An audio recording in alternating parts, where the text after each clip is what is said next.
પછી ગુજરાત રાજ્ય GST collection વસૂલ કરવા વાળું પૂરા ભારતભરનું ત્રીજું એવું રાજ્ય બન્યું છે 2025 ની અંદર. આપણે 2025 માં 14,970 કરોડનો જીએસટી વસૂલ કરેલો છે પૂરા ગુજરાતની અંદરથી, અને પૂરા ભારતમાં સૌથી વધારે જીએસટી વસૂલ કરવા વાળું રાજ્ય બન્યું છે મહારાષ્ટ્ર. વાત રહી છે જીએસટી ની, તો કેન્દ્ર સરકાર દ્વારા લાગુ કરવામાં આવ્યો હતો પૂરા ભારતભરની અંદર 1 જુલાઈ 2017 ના રોજ, જે ભારતની વેચાતી માલસામાન અને સેવા પુરવઠા ઉપર જીએસટી લગાડવામાં આવે છે તેને ધ્યાનમાં રાખીને. વાત રહી છે જીએસટી ની, તો 101 માં બંધારણીય સુધારાને ધ્યાનમાં રાખીને કેન્દ્ર સરકાર અને રાજ્યમાં એક રાષ્ટ્ર એક કર તરીકે લાગુ કરવામાં આવ્યો હતો ભારતીય બંધારણની અનુચ્છેદ 279 એ મુજબ. ન્યૂઝ નીકળીને આવે છે ગુજરાત વટહુકમ બહાર પાડવા વાળું ભારતનું સૌપ્રથમ રાજ્ય બન્યું છે 2025 ની અંદર.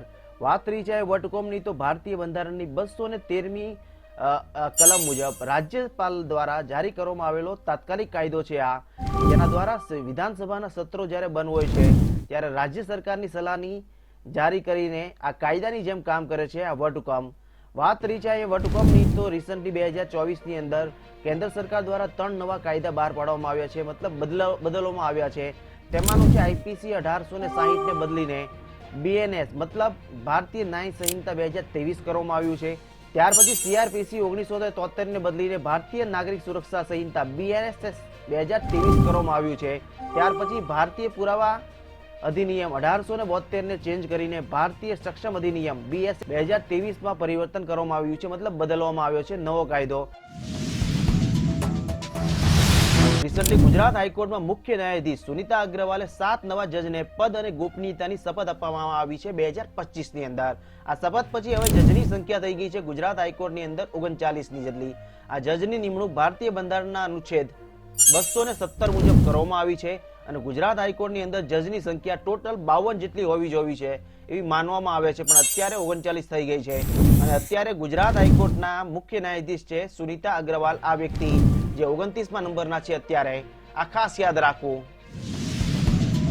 ત્યાર પછી ભારતના આર્મી સ્ટાફમાં deputy chief of army staff બનાવવામાં આવ્યા છે રિસન્ટલી 2025 ના મુજબ લેફ્ટનન્ટ જનરલ પુષ્પેન્દ્ર સિંહને 23મા નંબરના આ વ્યક્તિને બનાવવામાં આવ્યા છે. આની સાથે ભારતની અલગ અલગ ફોર્સના ડાયરેક્ટર જનરલ પણ નવા બનાવવામાં આવ્યા છે 2025 ના એક રિપોર્ટ મુજબ. તેની પર ચર્ચા કરેલી આ વિડીયોની અંદર. તો આર્મી ચીફમાં બનેલા છે ઉપેન્દ્ર દ્વિવેદી 30મા નંબરના, આની સાથે રોમાં બનેલા છે પરાગ જૈન 25મા નંબરના, security of research and analytic વિંગના, અને ઇન્ડિયન કોસ્ટ ગાર્ડના બનેલા છે ડાયરેક્ટર જનરલ અત્યારે પી શિવમણી 26મા નંબરના. આની સાથે બીએસએફના બનેલા છે દલજીતસિંહ ચૌધરી 28મા નંબરના, સીઆરપીએફના બનેલા છે જ્ઞાનેન્દ્ર પ્રતાપસિંહ 30મા નંબરના ડાયરેક્ટર જનરલ, અને ત્યાર પછી છે એનસીસીના ગુરબીલપાર સિંહ 34મા નંબરના ડાયરેક્ટર જનરલ બનેલા છે 2025 ના એક રિપોર્ટ મુજબ. તો આ ખાસ યાદ રાખવું, દરેક કોમ્પિટિટિવ એક્ઝામમાં પૂછાવાની સંભાવના રહેલી છે 100%, તો ભૂલવું નહીં મિત્રો. Recently world press freedom index 2025 માં ભારત રહ્યું છે 151માં સ્થાને 180 દેશોની સૂચિમાંથી. આ પ્રથમ સ્થાન રહ્યું છે આમાંથી નોર્વે દેશ. આ રિપોર્ટ બહાર પાડવામાં આવે છે દર વર્ષે 2002 થી ફ્રાન્સમાં આવેલું વિધાઉટ બોર્ડ્સ દ્વારા. આ રિપોર્ટનો મુખ્ય ઉદ્દેશ્ય ભારતની અંદર પ્રેસની સ્વતંત્રતાને આધારે દેશનું મૂલ્યાંકન કરવામાં આવે છે, જેમાં પત્રકારો સામે રાજકીય, કાનૂની, આર્થિક, સામાજિક અને સલામતી સ્થિતિનું મૂલ્યાંકન કરવામાં આવે છે, અને મીડિયાની સ્વતંત્રતા સામે જોખમોને ધ્યાનમાં રાખીને રિપોર્ટ તૈયાર કરવામાં આવે છે વર્લ્ડ પ્રેસ ફ્રીડમ ઇન્ડેક્સ. તેમાં 2025 ના રિપોર્ટ મુજબ ભારત રહ્યું છે 151માં સ્થાને. ત્યાર પછી ભારત જાપાનને પછાડીને વિશ્વની ચોથી મોટી અર્થવ્યવસ્થા બની છે 2025 ની અંદર. તેમાં પ્રથમ સ્થાને રહ્યું છે અમેરિકા. રિસન્ટલી નવી દિલ્હીમાં વડાપ્રધાન નરેન્દ્ર મોદીની અધ્યક્ષતામાં નીતિ આયોગની ગવર્નર કાઉન્સિલની 10મી બેઠકમાં યોજાઈ હતી દિલ્હીની અંદર. તેમાં આ જાહેરાત કરવામાં આવી હતી, અને આ મીટિંગની થીમ હતી વિકસિત રાજ્ય ફોર વિકસિત ભારત @2047. આ રિપોર્ટ ખાસ કરીને બહાર પાડવામાં આવ્યો છે અમેરિકાના વોશિંગ્ટન ડીસીમાં આવેલું ઇન્ટરનેશનલ મોનિટરી ફંડ દ્વારા, જેના દ્વારા જાહેરાત કરવામાં આવી છે કે વિશ્વમાં સૌથી વધારે પ્રગતિ કરવા વાળું દેશ બનેલું છે 2025 મુજબ આપણું ભારત. ત્યાર પછી ભૂતપૂર્વ સંરક્ષણ સચિવ ડોક્ટર અજય કુમારને યુપીએસસીના નવા ચેરમેન તરીકે નિમણૂક પામેલા છે 2025 ની અંદર. તેને 37મા નંબરના બનાવવામાં આવ્યા છે.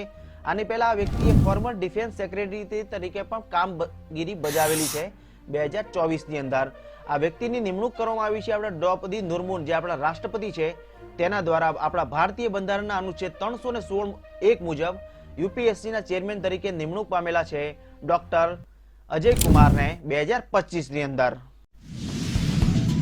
ત્યાર પછી હ્યુમન ડેવલપમેન્ટ રિપોર્ટ 2025 મુજબ ભારત રહ્યું છે 130માં સ્થાને 193 દેશોની સૂચિમાંથી, જેમાં પ્રથમ સ્થાને રહ્યું છે આઇસલેન્ડ. આ રિપોર્ટ બહાર પાડેલો છે યુએનડીપી મતલબ યુનાઇટેડ નેશન ડેવલપમેન્ટ પ્રોગ્રામ દ્વારા. ત્યાર પછી 18મી ઇન્ડિયન પ્રીમિયર લીગ 2025માં રોયલ ચેલેન્જર બેંગ્લોરે પ્રથમ આઈપીએલ ની ટ્રોફી જીતેલી છે. ફાઇનલમાં તેણે પંજાબને હરાવ્યું છે.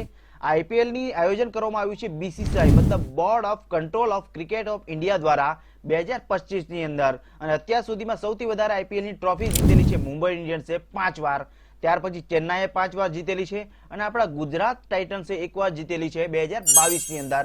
અને સૌપ્રથમ વાર આઈપીએલ ની શરૂઆત કરવામાં આવી હતી 2008 ની અંદર, ત્યારે ફાઇનલમાં જીતેલી હતી રાજસ્થાન રોયલે. આ ખાસ યાદ રાખવું exam point of view.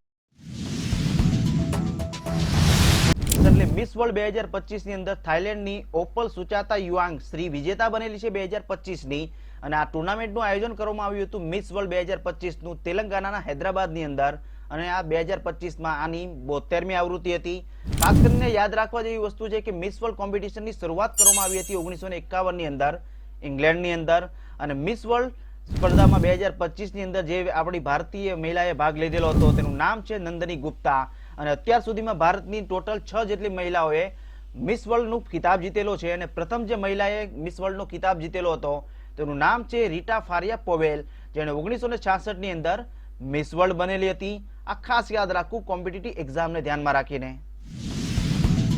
Recently Banu મુસ્તાકને international Booker price જીતવા વાળી પ્રથમ કન્નડ લેખિકા બનેલી છે 2025 ની અંદર. તેની હાર્ડ લેમ્પ નામની પુસ્તક જે લંડન ખાતે યોજાયેલા ઇન્ટરનેશનલ બુકર પ્રાઇઝ તરીકે વિજેતા પામેલી છે 2025 ની અંદર.